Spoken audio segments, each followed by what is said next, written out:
من الشیطان الرجیم بسم اللہ الرحمن الرحیم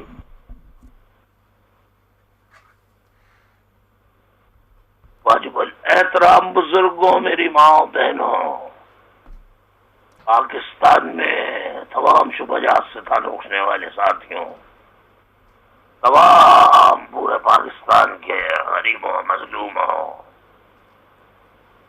دنیا بھر میں جو مجھے سن رہا ہے ان سب کو السلام علیکم ورحمۃ اللہ وبرکاتہ۔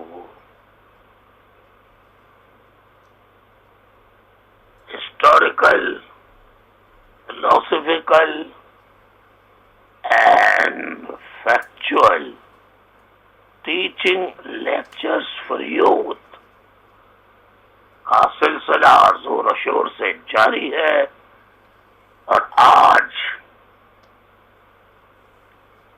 پارٹ 6 میں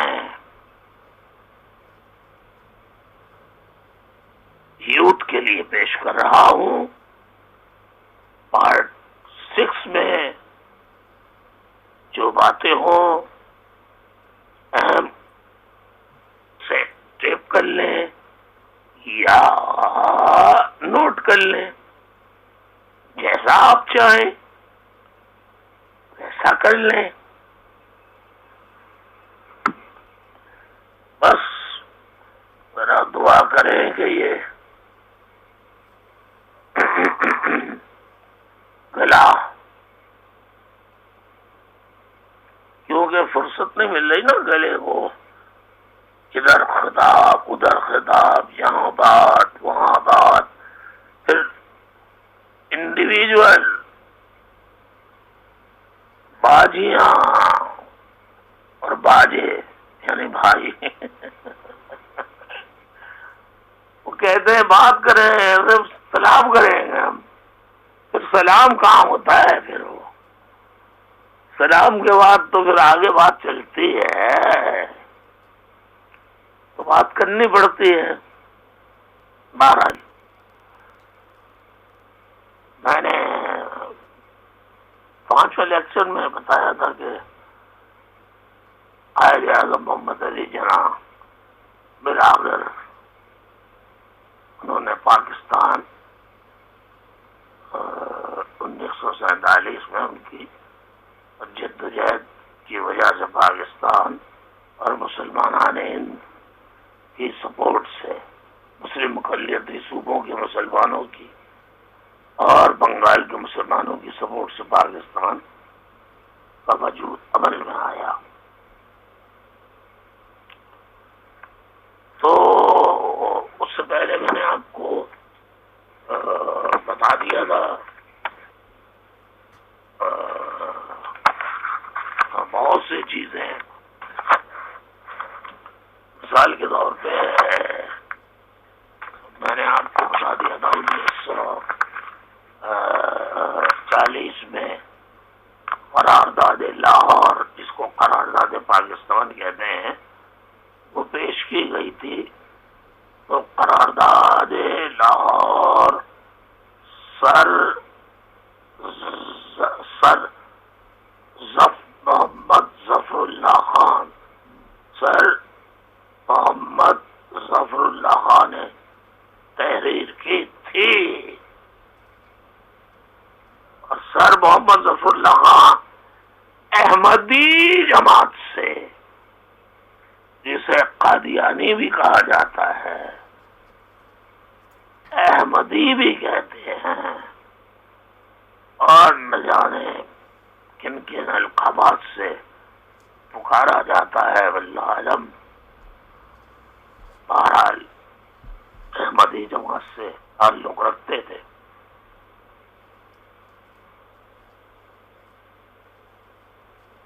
میرے جو کہنے کا مقصد یہ ہے کہ اس پر جو قرارداد میں موجود تھے لاہور میں، جیسے لاہور میں جو 23 اگست کو قرارداد پیش ہوئی 1940 کو، اس میں اجلاس میں ایک فضل الحق ابوالقاسم فضل الحق شیر بنگال بھی موجود تھے جنہوں نے یہ قرارداد پیش کی۔ اس کے علاوہ بہت چوٹی کے اکابرین وہاں موجود تھے۔ میں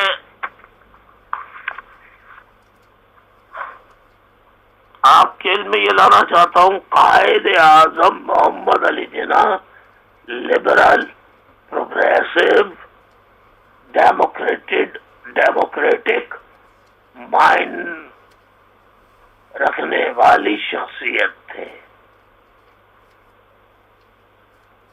وہ آمریت کو پسند ہرگز نہیں کرتے تھے، اور وہ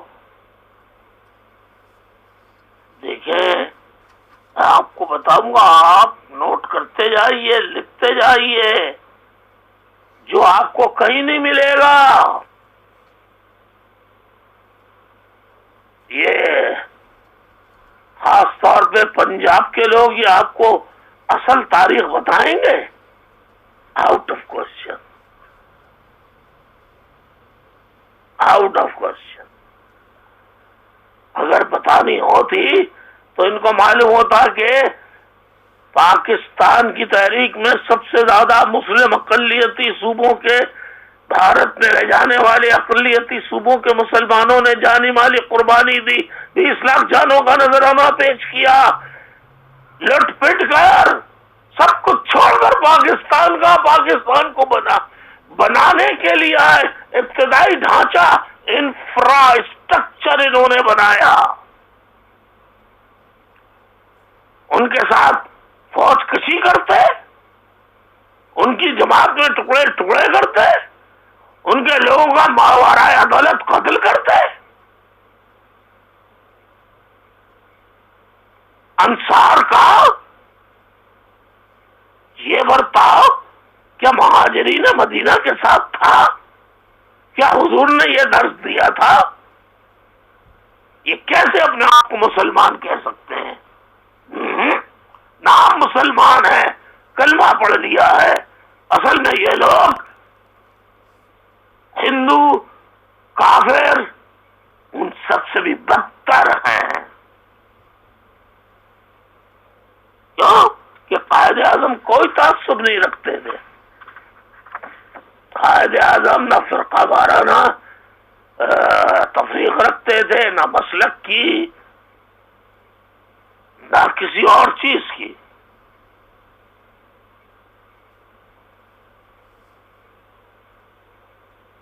بالکل میرٹ پر یقین رکھتے تھے۔ جو پاکستانی ہے میرٹ پر اترتا ہے، وہ پاکستان کی خدمت کرے، اس کا مذہب، اس کا سیکٹ کوئی بھی کیوں نہ ہو، اس کا ذاتی مسئلہ ہے، اسٹیٹ بزنس سے اس کا کوئی تعلق نہیں۔ یہی وجہ ہے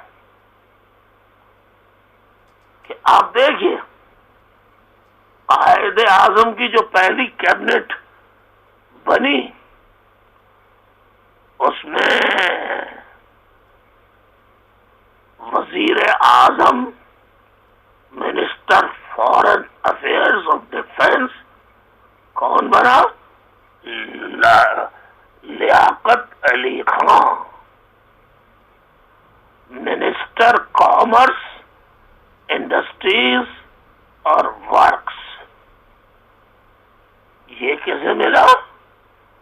آئی چندریگر کو۔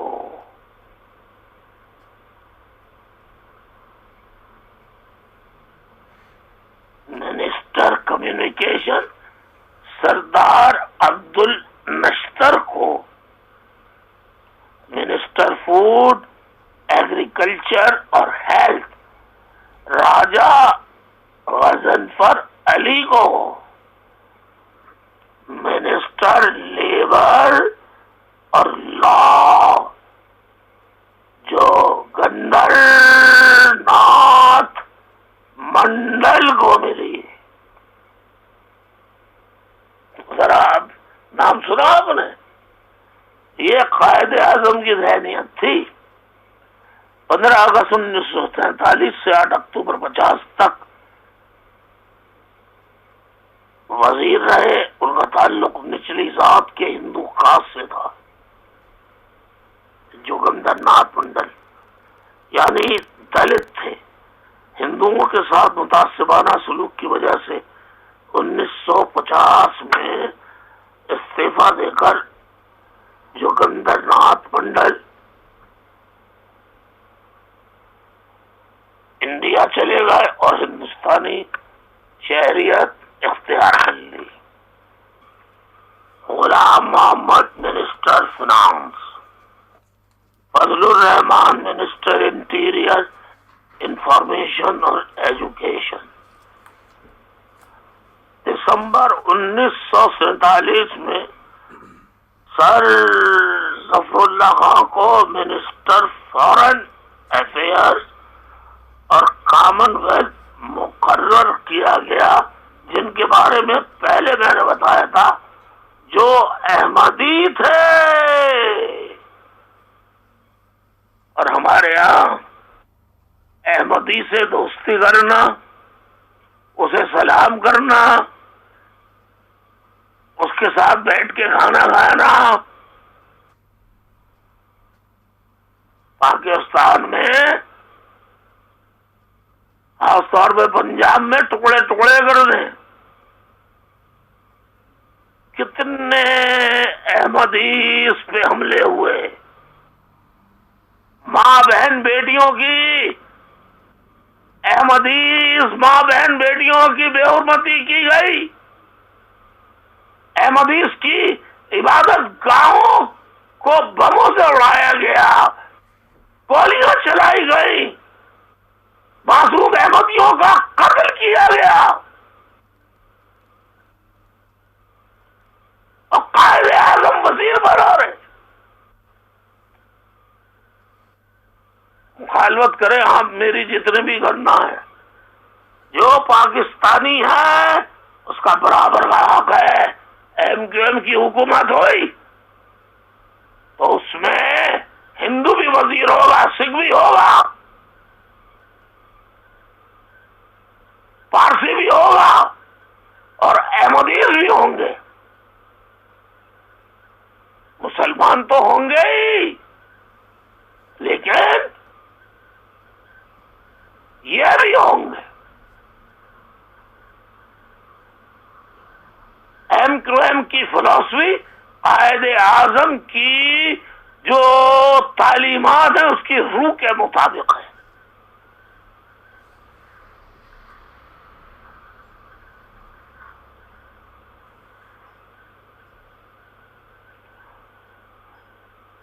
میں مذہبی امور کے بارے میں ایک بات بتانا چاہتا ہوں ساتھیوں، particularly youth. There is an important thing which I want to convey you regarding مذہبی امور، religious matters, Ministry of Religious Affairs. ایک ویل نون انٹلیکچوئل تھا جس کا نام پروفیسر فتح محمد ملک تھا. اسلام آباد میں علامہ اقبال کی 70ویں برسی کی تقریب سے خطاب کرتے ہوئے انہوں نے کہا، کس نے؟ پروفیسر فتح محمد ملک نے 70ویں برسی پر قائد اعظم کی کیبنٹ میں مذہبی امور کی کوئی منسٹری نہیں تھی. ذرا غور سے فرمائیے، آپ قائد اعظم کی کیبنٹ میں کوئی مذہبی امور کی منسٹری نہیں تھی. مذہبی امور کی پہلی وزارت ذوالفقار علی بھٹو مروم کے دور میں بنائی گئی اور مولانا کوثر نیازی کو مذہبی امور کا وزیر بنایا گیا.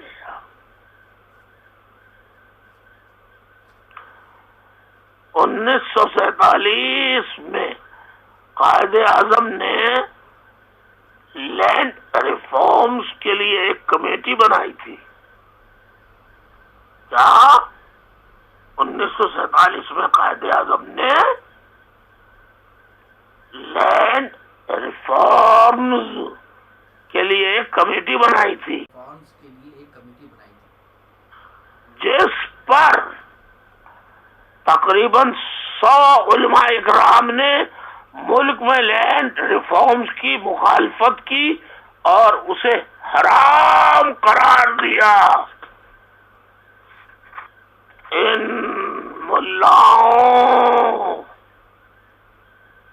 ملاؤں کا کیا کیا جائے؟ My youth, my dear youth, please guide me, please guide me. See the attitude of mullahs.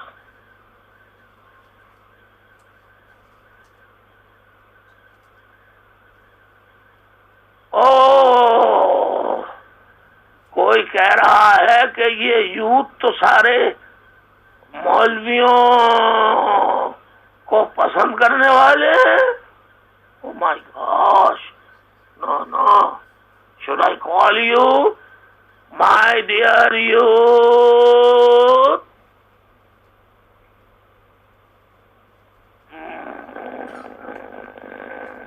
My dear youth, having love for mullahs, yes,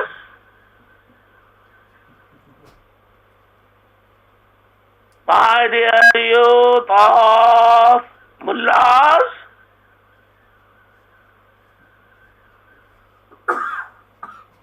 بولو.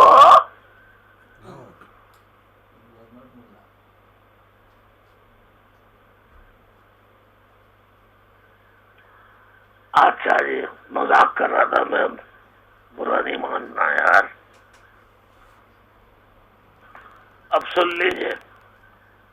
Commander of chief of Royal Pakistan army, جس کے ہاتھ جنرل قمر باجوہ صاحب chief ہیں، مگر کانوں سے شاید سنائی نہیں دیتا اور آنکھوں سے شاید دکھائی نہیں دیتا.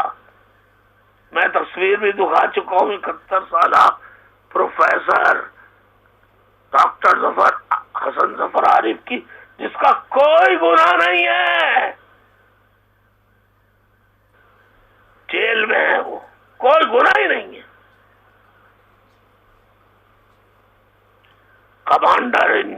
Commander of chief of Royal, commander of chief of Royal staff Pakistan army.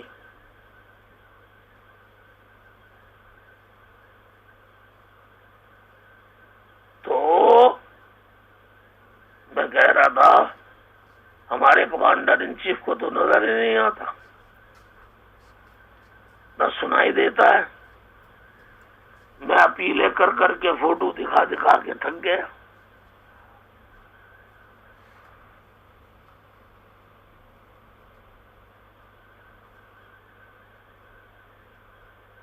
اور ان کو ابھی تک، اور جو ان کے جو نئے ڈی جی رینجرز گئے ہیں، ان کو بلال اکبر اپنا چشمہ دے کے گیا ہے یا کوئی آلہ دے کے گیا ہے کہ ان کا برین بالکل بلال اکبر کی طرح سے ہو گیا ہے. نئے ڈی جی کراچی کہ جو پکڑا جاتا ہے دہشت گرد یا ٹارگٹ کلر یا کوئی اور چیز میں ملوث، اس کا تعلق ڈی جی رینجرز کو فوراً لندن سے نظر آتا ہے. کر لیں آپ لوگ جتنا آپ کو کرنا ہے، لیکن ہم اس دن دیکھیں گے جس دن گھمسان کا رن پڑے گا.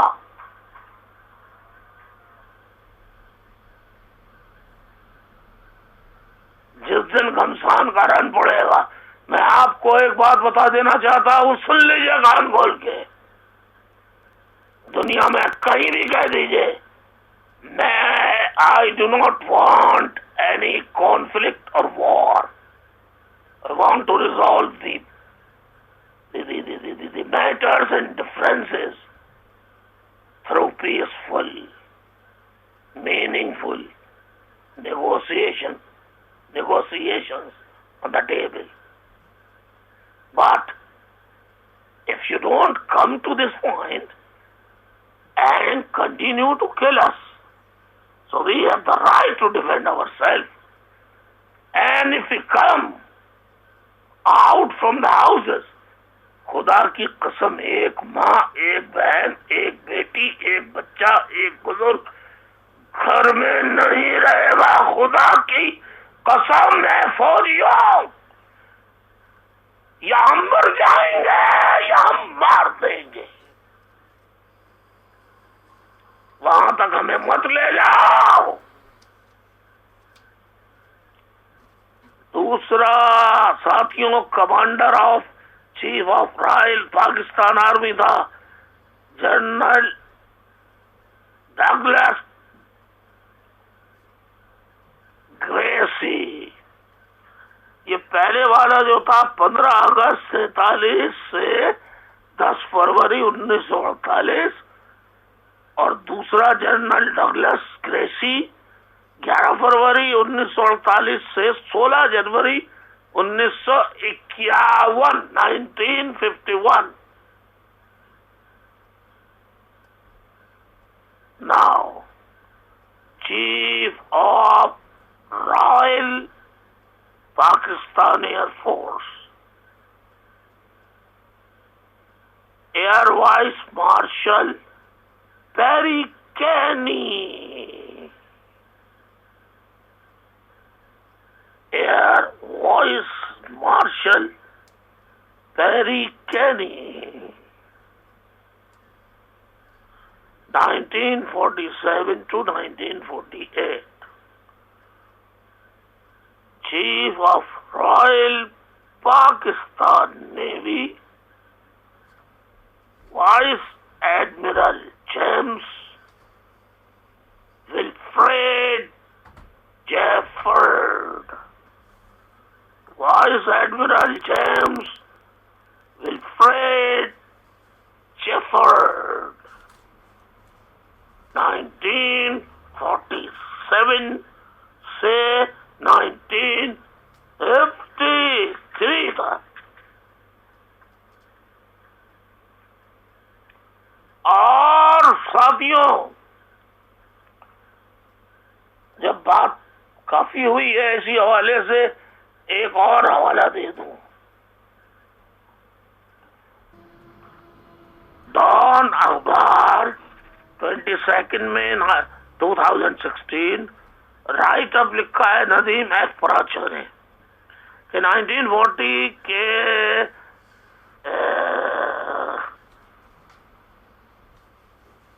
ابتدائی اشرے میں means early days of 1940 جب Quaid Azam was trying to unite all Muslims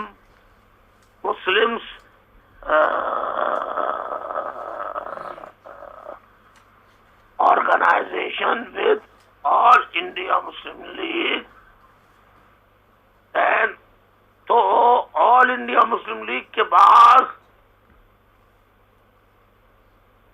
ممکنہ اتحادیوں نے مطالبہ کیا کہ آپ احمدیوں کو غیر مسلم قرار دیں، یا ایک مطالبہ، یا یوں کہہ لیجئے کہ آج کے اجلاس میں احمدیوں کو غیر مسلم قرار دیا جائے۔ مئی 1944 میں کشمیر میں ایک پریس کانفرنس سے خطاب کرتے ہوئے قائد اعظم نے کیا جواب دیا، کیا کہا؟ میں کون ہوتا ہوں کسی کو غیر مسلم قرار دینے والا، جبکہ وہ شخص اپنے آپ کو مسلمان کہتا ہو؟ میں کیسے کہہ سکتا ہوں کہ وہ غیر مسلم ہے؟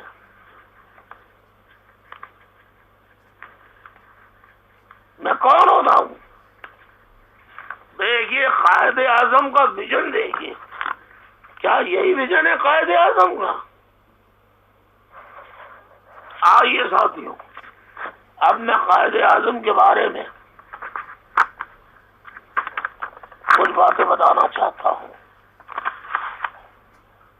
یہ میں آپ کو ایک تصویر دکھاتا ہوں۔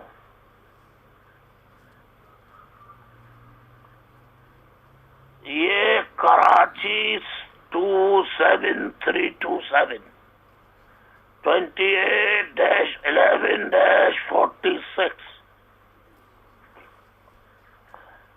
برٹش انڈین پاسپورٹ،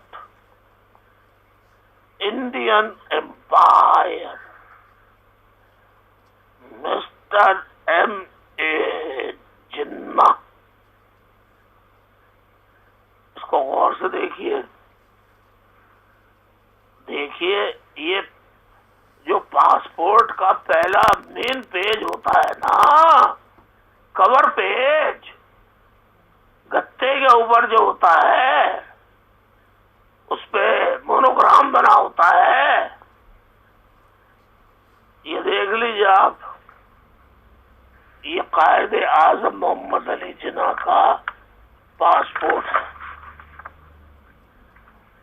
یہ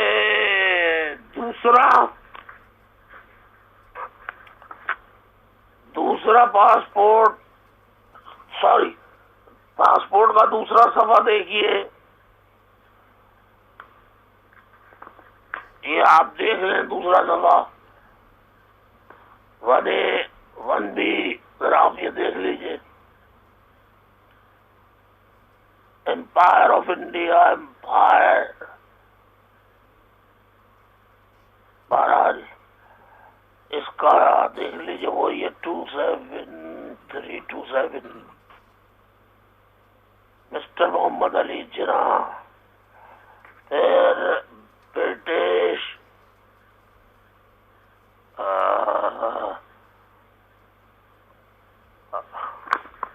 سبجیکٹ بائی برتھ،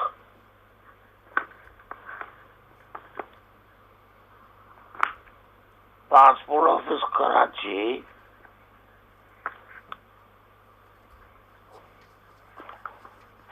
اور یہ سائن وغیرہ پورے ہیں۔ یہ نظر آ گیا آپ کو؟ اچھی طرح سے دیکھ لیا آپ نے؟ دیکھ لیجیے، میں نے آپ کو قائد اعظم کا پاسپورٹ بھی دکھا دیا۔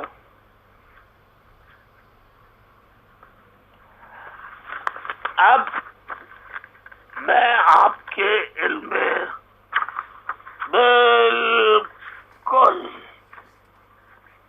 ایک شاید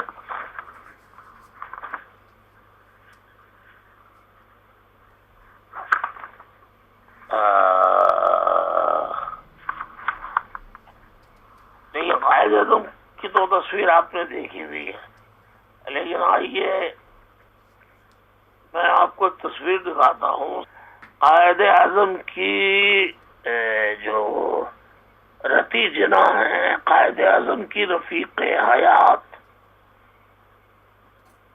یہ ان کی فوٹوگراف ہے۔ قائد اعظم کی رفیقہ حیات رفیع جناح.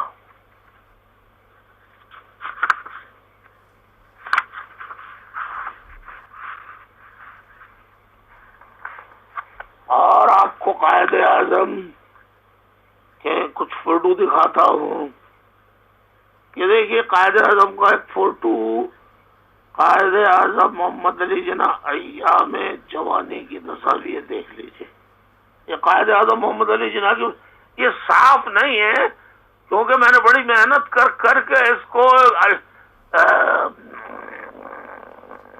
لائبریری سے ادھر سے ادھر سے بہت پرانے نسخے ہو گئے ہیں, پیلے پیلے اس کے کلر ہو گئے ہیں, پھر بھی میں نے کوشش کی ہے. Youth only for you to educate you. These are the pictures of Quaid Azam Muhammad Ali Jinnah in the days of اس جوانی کو کیا کہیں گے, youth. when he was young.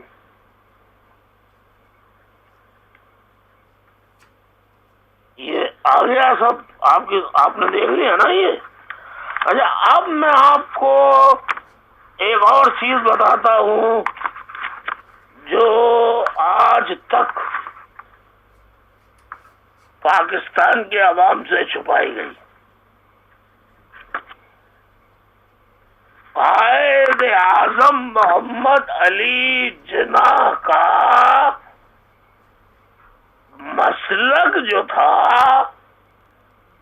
وہ تھا خوجہ شیعہ اثنا عشری. پھر میں ریپیٹ کرتا ہوں, خوجہ اثنا خوجہ شیعہ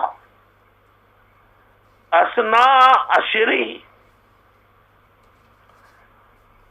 یہ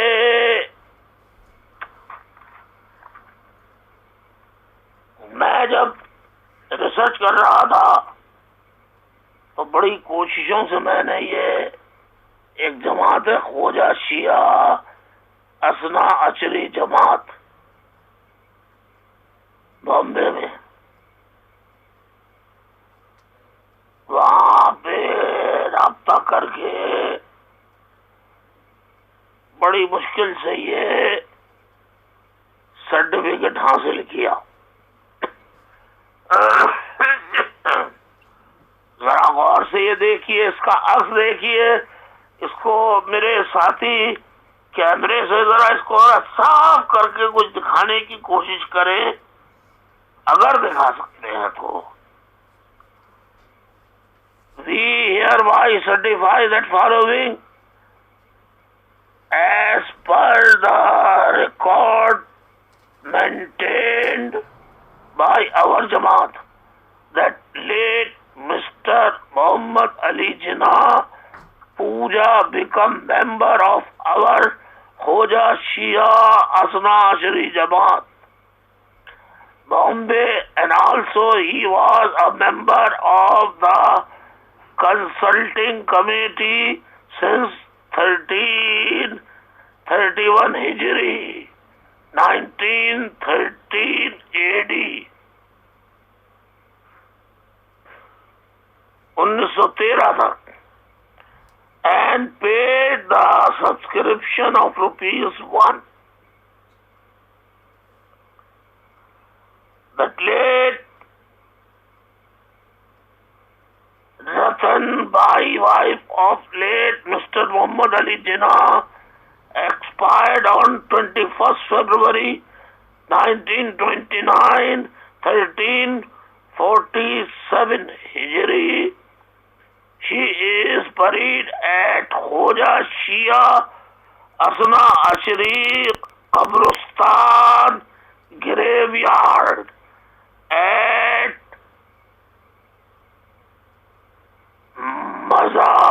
Mazagaon, Bombay, and her death recorded in the relevant register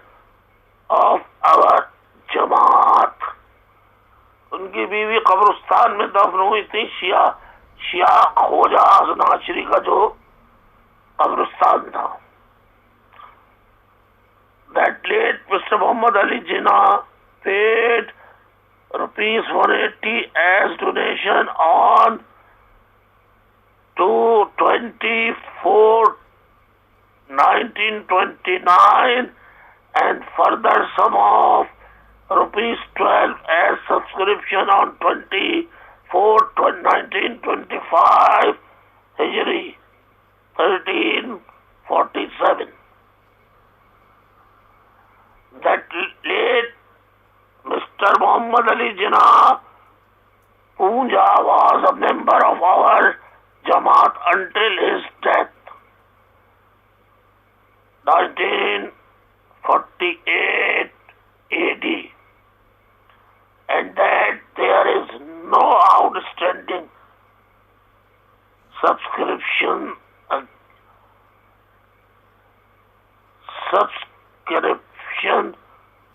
against him for Khoja Shia Asna Shri Jamaat Joint Secretary, Honorable Joint Secretary.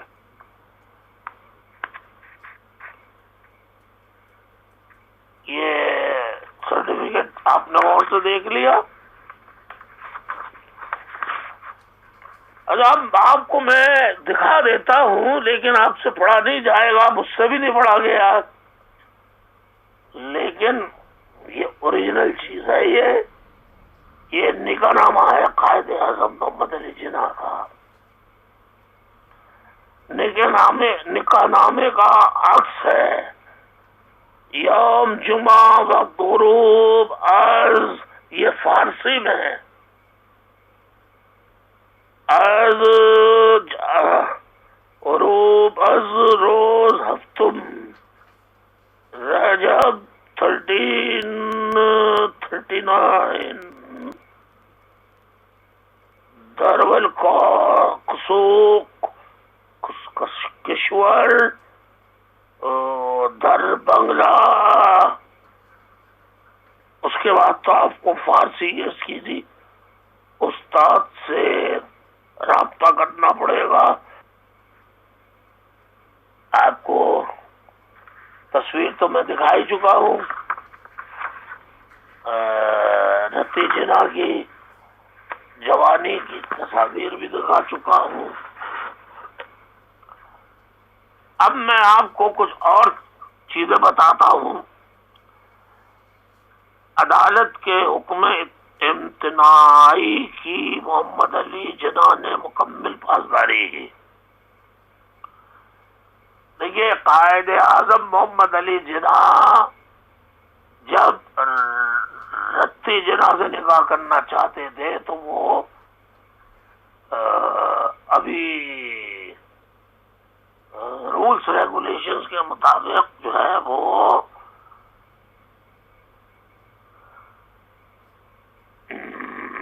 یعنی شادی کی جو عمر ہے قانونی طور پہ اس وقت تھی، اس عمر میں 1.5 سال کم تھی وہ.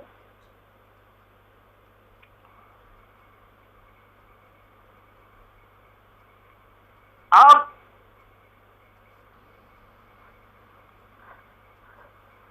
مقدمہ عدالت میں گیا تو عدالت نے حکم دیا کہ نہیں آپ شادی نہیں کر سکتے.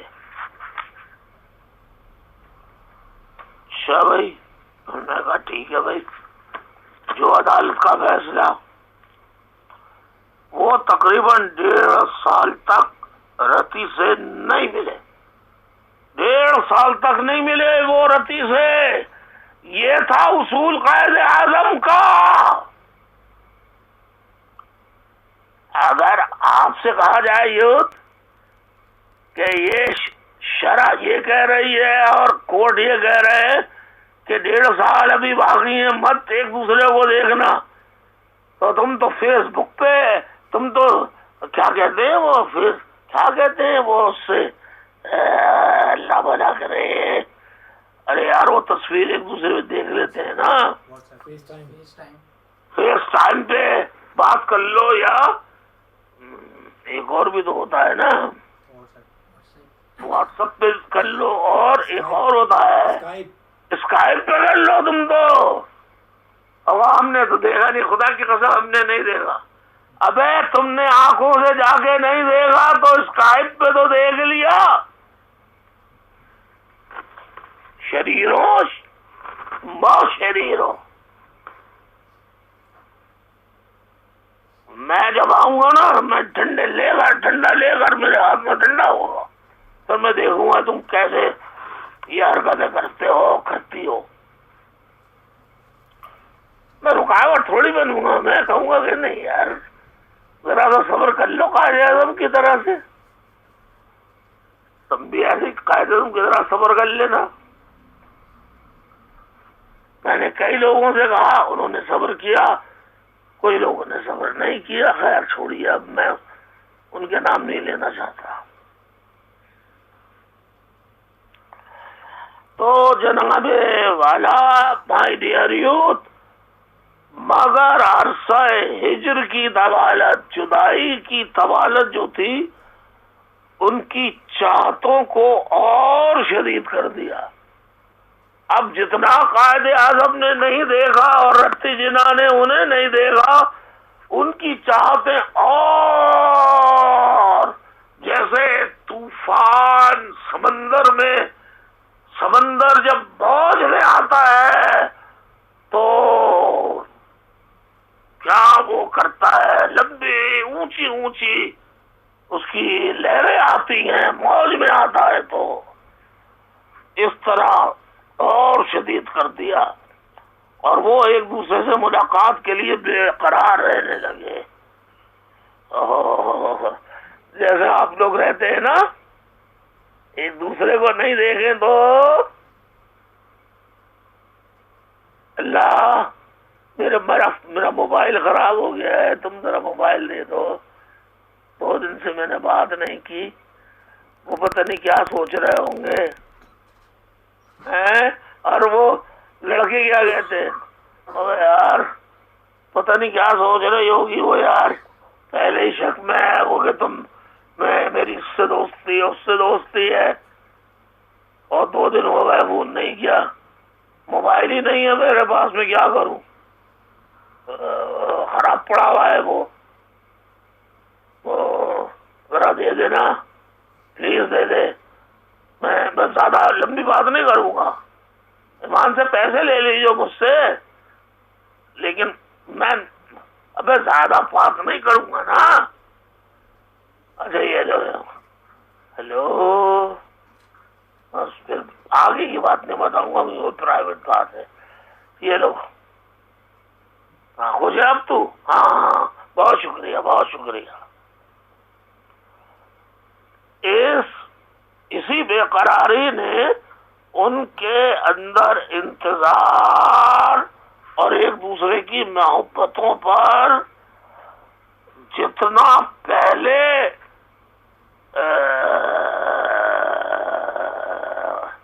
وہ تھی مضبوطی، اس کو اور زیادہ مضبوط کر دیا۔ وہ جانتے تھے کہ سماج اور قانون تا دیر ان کے درمیان حائل نہیں رہ سکتے،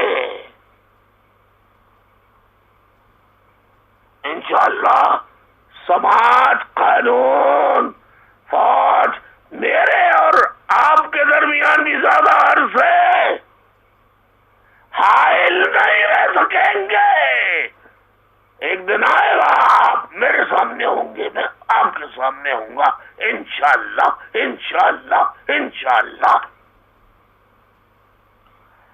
اور پھر یہ ہی ہوا، جب وقت نے اپنے پر سمیٹے تو رتی بھائی 18 سال کی ہو چکی تھی۔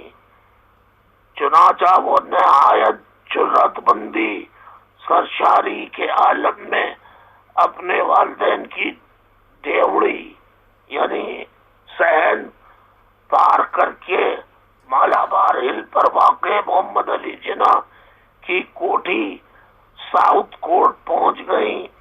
انہوں نے اپنی محبت کی خاطر اپنے والدین کی دولت اور ثروت کو خیر بات کہہ دیا اور صرف ایک، دیکھو محبت کسے کہتے ہیں، ایک جوڑے میں جو ان کے بدن پر تھا گھر سے نکل کھڑی ہوئی۔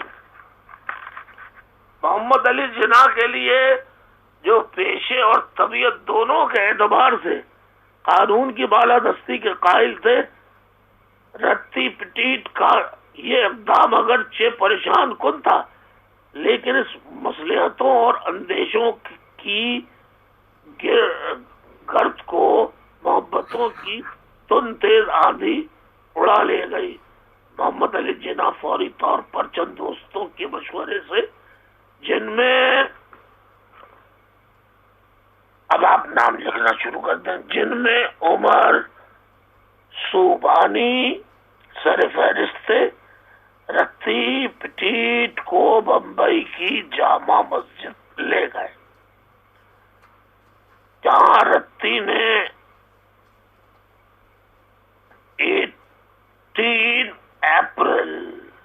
18 اپریل 1918 کو مولانا نذیر احمد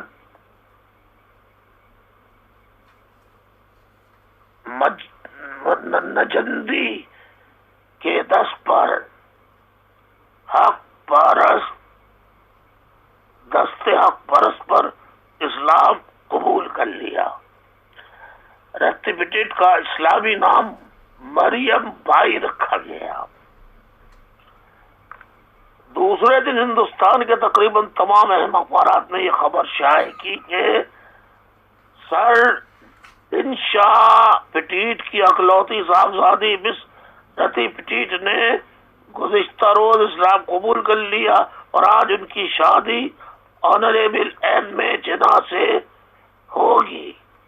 یہاں یہ بات قابل ذکر ہے کہ رتی نے جمعرات کے دن اسلام قبول کیا، اسی دن ہجری سن کے مطابق رجب المرجب کی 6 تاریخ تھی، جو خواجہ محی الدین چشتی اجمیری کے عرس کی تاریخ ہے۔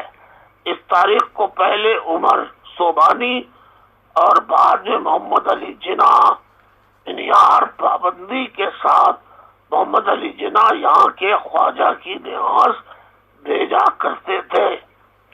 19 اپریل 1918 بروز جمعہ صبح 9 بجے قائد اعظم کی کوٹھی پر ہی رتی اور محمد علی جناح اسلامی طریقے کے مطابق رشتہ ازدواج میں منسلک ہو گئے۔ محمد علی جناح اور رتن بھائی کا نکاح فقہ جعفریہ کے مطابق ہوا۔ رتن بھائی کی طرف سے مولانا محمد حسن نجفی اور محمد علی جناح کی طرف سے شریعت مدار آقائے حاجی محمد عبد الحاشم نجفی نے نکاح نامے پر دستخط کیے، جبکہ گواہان اور وکلا میں شریف دیوجی کانجی، عمر صوبانی، راجہ محمد علی محمد خان آف محمود آباد اور غلام علی شامل تھے۔ اگلے دن پھر اخبار نے رتی اور جناح کی شادی کے حوالے سے خبر شائع کی۔ لاہور کے اردو اخبار روزنامہ پیسے نے 21 اپریل 18 کی اشاعت میں مسٹر جناح کی شادی کے عنوان سے خبر شائع کی۔ اس نے لکھا، 18 اپریل کو بمبئی کے مشہور پارسی بیرون سرڈنشا کی دختر رتی بھائی نے اسلام قبول کر لیا۔ 19 اپریل کو ان کی شادی مشہور بیرسٹر آنریبل محمد علی جناح سے ہو گئی۔ شریف الدین پیرزادہ نے لکھا کہ نکاح کے رجسٹر کے اندراج میں 118 کے تحت اس واقعے کا تذکرہ موجود ہے۔ نکاح نامہ فارسی میں تحریر کیا گیا، جس کی عبارت یوں تھی، جو میں نے فارسی میں آپ کو دکھایا تھا نا پہلے، نکاح نامہ جس کو پڑھنے میں دقت ہو رہی تھی، کہ یوم جمعہ وقت غروب از رجب 1339 مغل کشور در بنگلہ محمد علی جناح دائمی واقع شدید جناب محترم مسٹر محمد علی جناح الجینا خوجہ اسنا عشری و علیہ محترمہ اقرا بالغہ رشیدہ رتن بائی انشاء پیٹن فارسی ببستہ کوئٹ 1001 روپیہ ببدلغ 12,000 1,25,000 روپیہ عطیہ بوئی دادا وکیل زوجہ حضرت شریعت مدار قبلہ آقا حاجی شیخ ابو الہاشم نجفی بزر اللہ اعلیٰ و وکیل زوجہ محمد علی خان راجہ محمود آباد وکیل زوجہ رتن بائی و محترم مکرم غلام علی خوجہ اسنا عشری و مسٹر شریف بھائی دیو جی خوجہ اسنا عشری و عمر سبانی جملہ برائے شہادت حاضر تھے۔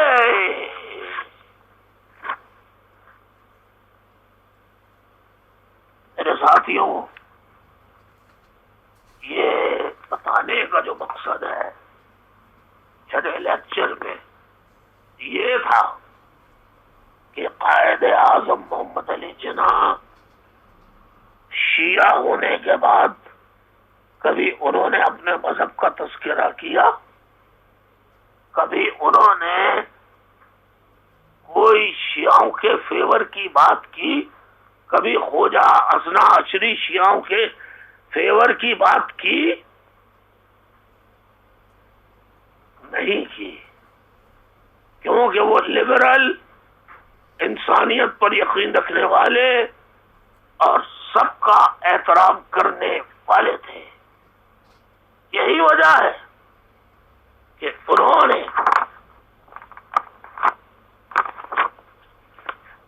کیا وجہ ہے، یہی جو میں نے ان کی بتائی کہ وہ ہر کسی سے جب بھی درس دیا عزت کا درس دیا۔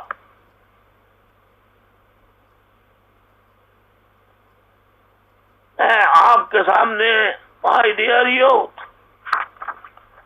I want to present the presidential address delivered by Mr. Muhammad Ali Jinnah to the Constituent Assembly of Pakistan on August 11, 1947. August 11, 1947 اس کو نکال دیا گیا ہے، اس کو نکال دیا گیا ہے نصاب سے۔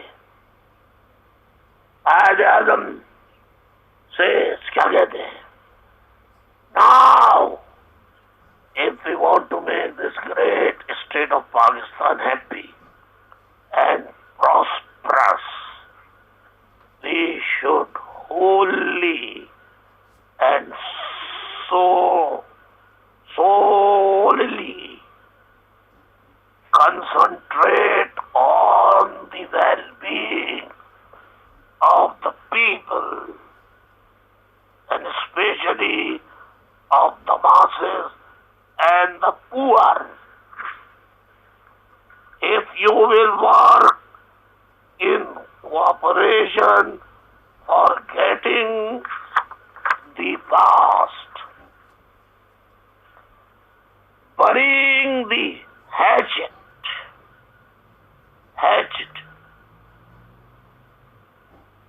you are bound to succeed. If you change your past and work together in a spirit that every one of you, no matter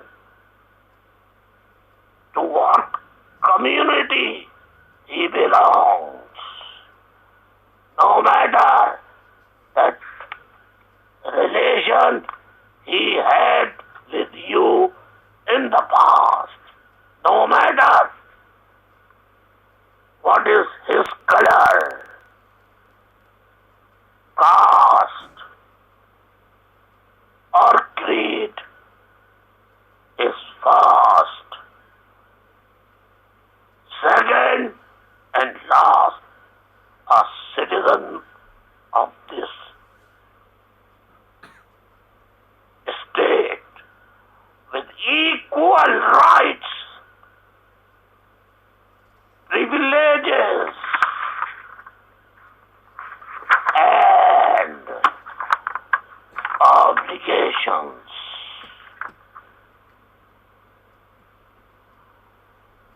will be no end to the progress you will make.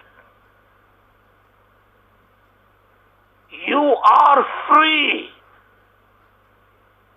You are free to go to your temples. You are free to go to your mosques or to any other place of worship in this state of Pakistan. You may belong to any religion. You may belong to any religion or caste or creed. That has nothing to do with the business of the state. Now, I think they should keep that in front of us as our ideals, and you will find that in course of time Hindus would cease to be Hindus and Muslims would cease to be Muslims, not in the religious sense, because that is the personal faith of each individual, but in the political sense as citizens of the state.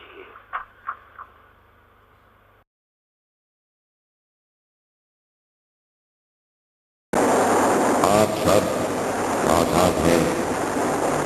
آپ سب آزاد ہیں اپنے مندروں میں جانے کے لیے.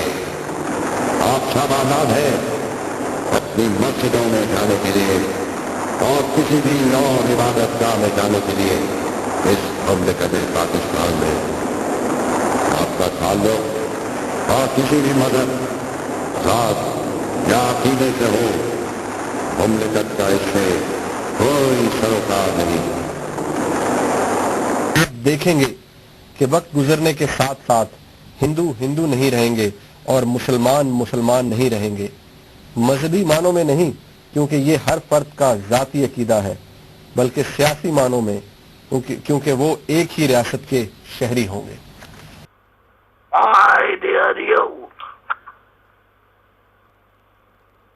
اس lecture کو آپ بار بار سنیں، غور سے سنیں.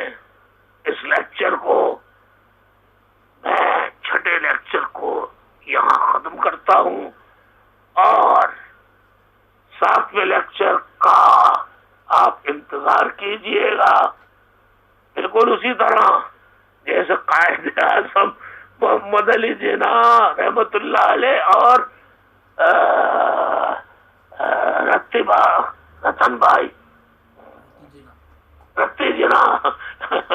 رتی جناح انتظار کر رہے تھے بے چینی سے.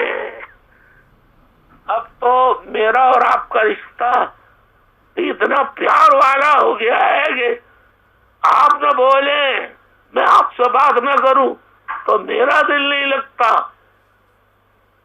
اور آپ مجھے نہ سنیں تو آپ کا دل نہیں لگتا. عجب محبت ہے. اللہ اس محبت کو قائم رکھے. اسی محبت کی تلوار سے ہم دشمنوں کو، اسی تلوار سے، محبت کی تلوار سے دشمنوں کا مقابلہ کر کے انہیں انشاءاللہ شکست دیں گے. آمین ثم آمین. والسلام علیکم ورحمۃ اللہ وبرکاتہ. وآخر دعوانا ان الحمد للہ رب العالمین. جئے مہاجر، جئے مہاجر.